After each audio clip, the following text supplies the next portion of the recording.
Hi friends, আসসালামু আলাইকুম। আশা করছি তোমরা সবাই ভালো আছো আর আমিও ভালো আছি। আমার সুইটি মাম্মিস কিচেনের থেকে তোমাদেরকে অনেক অনেক ভালোবাসা দিয়ে আজকেকার ভিডিও স্টার্ট করছি। তো আজকে একটা সিম্পল ভিডিও মাটন কষা রেসিপি নিয়ে চলে এসেছি।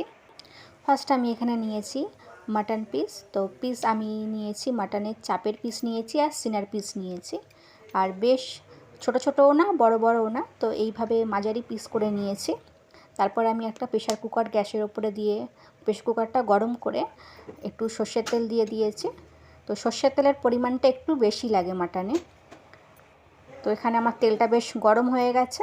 তো গরম হয়ে যাবার পরে এবারে আমি দেবো এখানে পেঁয়াজটাও বেশি পরিমাণ দেবো। তো ফার্স্টে আমি একটু মিডিয়াম পেঁয়াজটা দিয়ে হালকা বাদামি কালার করে নেব। তারপরে উপর থেকে কাঁচা পেঁয়াজ ফের দেবো। তো এখানে আমার দেখতে পাচ্ছ ফার্স্ট পেঁয়াজ যেটা দিয়েছি আমি, সেটা প্রায় ব্রাউন কালার হয়ে গেছে। ব্রাউন কালার হয়ে যাওয়ার পরে এবারে আমি কিছুটা অল্প মাটন একটু প্রেশার কুকারে দিয়ে দু হাত নেড়ে নেব। পেঁয়াজটা যাতে পুড়ে না যায় তার জন্য একটু অল্প মাটন মাংসটা একটু আগেই দিয়ে দিয়েছি। তো আমি এখানে দু হাত বেশ নেড়ে নিয়েছি ভালো করে। তারপরে আমি বাকি মাংসটা এবারে দিয়ে দেব। তো একটার পর একটা আমি দিতে যাচ্ছি। তো প্লিজ বন্ধুরা, ভিডিওটা যারা দেখছো প্লিজ আমার চ্যানেলকে সাবস্ক্রাইব করো, লাইক করো অ্যান্ড শেয়ার করো আর পাশে থেকো। তো এখানে আমি সব মাংসগুলো দেওয়ার পরে তারপরে আমি পেঁয়াজ দিয়েছি, ওপর দিয়ে কাঁচা পেঁয়াজ দিয়েছি। তো দেওয়ার পরে এবারে আমি ভালো করে একবারে ভালো করে ম্যারিনেট করব। তো এরপরে আমি দিয়েছি এখানে লবণ, পরিমাণ মতো লবণ দিয়েছি। আর ফার্স্ট আমি লবণই দিয়েছি যাতে লবণের গুণাগুণটা মাংসের মধ্যে একদম চলে যায়, বেশ ভালোভাবে সিদ্ধ হয়ে যায় মাংসের মধ্যে। তো এখানে বেশ আমি নেড়ে ছেড়ে দেওয়ার পরে তারপরে দিয়েছি পরিমাণ মতো আদা রসুন। তো আদা রসুনটা আমি ভালোভাবে দিয়ে দিয়েছি পরিমাণ হিসাব থেকেই। তো আদা রসুনটা দিয়ে এবারে ভালোভাবে আমি দু হাত কষে নেব। আর আদা রসুনটা খুব সুন্দরভাবে একদম মাংসের সঙ্গে জড়িয়ে গেছে। তো আপনারা খেয়াল রাখবেন, আমি কিন্তু একটুও পানি দিইনি মাংসর মধ্যে রান্না করার সময়, আর শুরুর থেকে এখনও পর্যন্ত পানি দিইনি।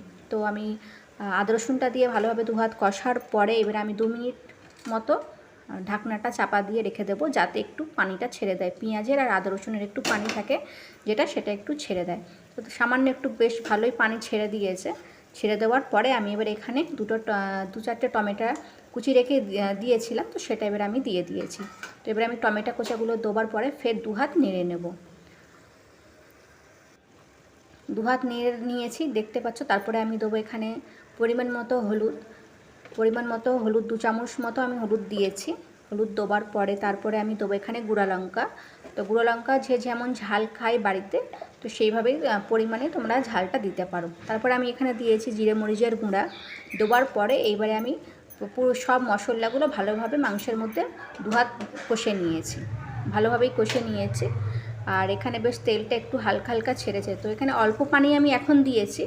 দেওয়ার পরে তারপরে আমি মাংসটাকে এবারে ভালোভাবে কষবো। আর মাংস কষা ছাড়া না কষলে একটু মাংসের টেস্টটা ভালোভাবে হয় না। তো এখানে আমি ঢাকনা দিয়ে দিয়েছি একটুখানি 2 মিনিটের জন্য যাতে একটু ভালোভাবে ফুটে যাক পানিটা দেওয়ার পরে। তো পানিটা দেওয়ার পরে বেশ ফুটে এসছে। ফোটার পরে আমি এখানে ধনেপাতা কুচিয়ে রেখে দিয়েছিলাম, তো ধনেপাতা কুচিটা দিয়ে দিচ্ছি যাতে মাংসের গন্ধটা একটু ভালো হয়। তারপরে আমি এখানে দিয়েছি শাহি গরম মশলা। তো শাহি গরম মশলা তোমরা সব দোকানে অ্যাভেলেবেল পাবে।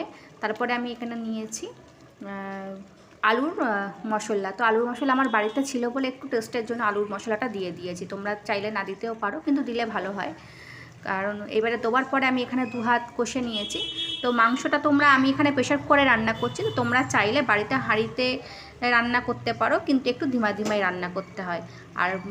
আর মটন মাংস রান্না করতে গেলে খুব একটা মাংস গলাতে হয় না, খুব তাড়াতাড়ি গলে যায়। তারপর আমি ভালোভাবে কষে এখানে আমি পরিমাণ মতো পানি দিয়ে দিয়েছি। যেহেতু আমি মাংসটা কষা কষা করছি তার জন্য আমি অল্পই পানি দিয়েছি। আর আমার প্রেশার কুকারে গলতে বেশি দেরি লাগবে না। তো আমি ঢাকনাটা বেশ প্রেশার কুকারে চাপা দিয়ে দিয়েছি। তারপরে আমি সামান্য 4 সিটি মারব। তো 4 সিটি মারার পরে তোমরা দেখতে পাচ্ছ আমার মটন কষা রান্নাটা একদম রেডি হয়ে গেছে। আর খুব সুন্দরভাবে মাংসটা গলেছে। আর একটুও মাংস মানে ভেঙে যায়নি, পুরো মাংসটা পুরো ছাড়া ছাড়া আছে। আর খুব সুন্দর তেলটাও ছেড়েছে, রঙটাও ভালোভাবে এসছে। তো বন্ধুরা, এইভাবে মটন কষাটা রান্না করে দুপুরবেলা গরম ভাতের সঙ্গে কিংবা রাতে রুটির সঙ্গে তোমরা বাড়িতে বানিয়ে খেতে পারো। তো আমি এখানে হালকা ডেকোরেট করে নিয়েছি। আশা করছি বন্ধুরা তোমাদের এই সিম্পল রেসিপিটা খুব ভালো লেগেছে। আর ভালো লেগে থাকলে প্লিজ আমার চ্যানেলকে সাবস্ক্রাইব করুন, লাইক করুন অ্যান্ড শেয়ার করুন। আর তোমরা সবাই ভালো থাকো।